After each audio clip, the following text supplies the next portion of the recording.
அன்பு நண்பர்களே, அனைவருக்கும் அன்னை சமையல் உமாவின் அன்பான வணக்கங்கள்.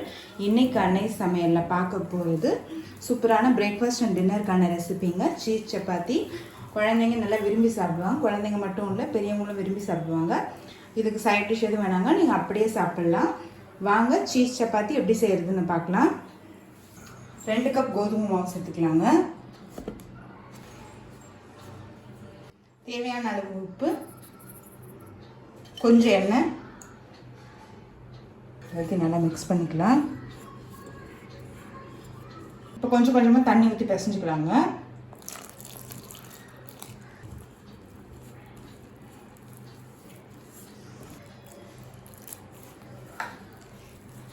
இப்போ மொத்தமாக 3/4 கப் தண்ணி சேர்த்துருக்கேன்னா.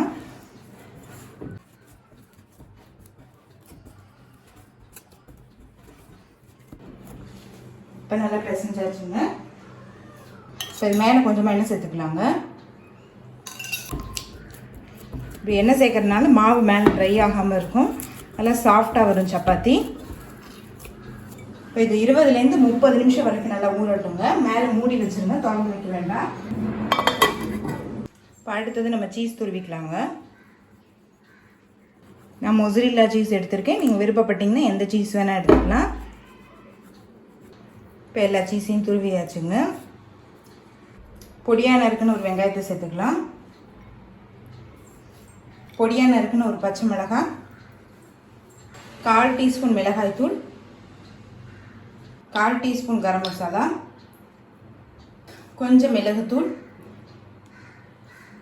கொஞ்சம் கொத்தமல்லி. இந்த சீஸில் உப்பு இருக்குது, அதனால் உப்பு சேர்க்கலை.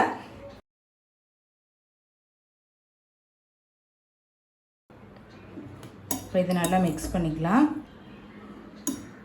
இப்போ இதை நல்லா மிக்ஸ் பண்ணியாச்சு. இப்போ இதை தனியாக வச்சிடலாம். இப்போ 1/2 மணி நேரம் ஆயிடுச்சுங்க. மாவு பாருங்கள் நல்லா சாஃப்டாகிடுச்சு. இப்போ இது தேவையான சைஸில் நம்ம உருட்டிக்கலாம். இப்போ அடுத்தது சப்பாத்தி தேய்க்க ஆரம்பிச்சிடலாங்க. கொஞ்சமாக மாவு எடுத்துக்கிட்டு தேய்க்க ஆரம்பிச்சிடலாங்க.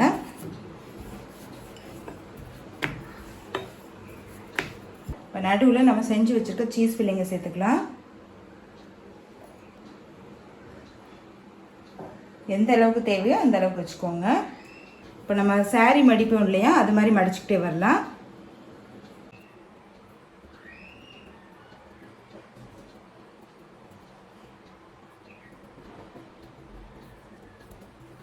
இப்போ மேலே மாவு தேய்ச்சி நம்ம தேய்க்க ஆரம்பிக்கலாம்.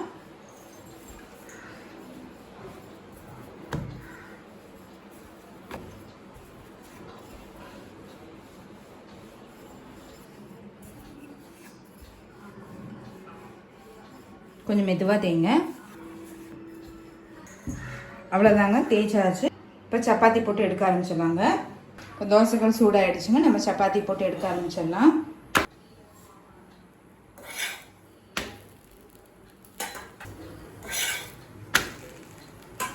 எண்ணெய் இல்லைன்னா நெய் போட்டுக்கோங்க.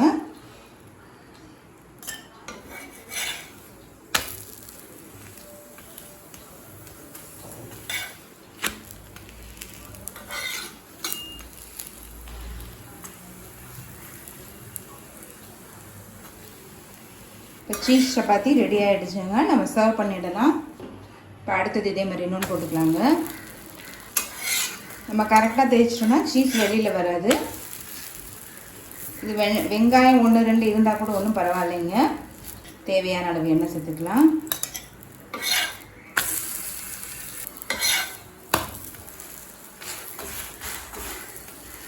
இது பாருங்கள், சீஸ் இப்போ தான் மெல்ட் ஆகிட்டுருக்கு, பார்க்கும்போது தெரியுது.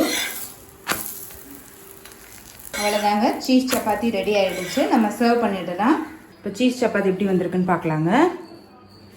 உள்ளே பாருங்கள், சீஸ் நல்லாவே மெல்ட் ஆகிருக்குது.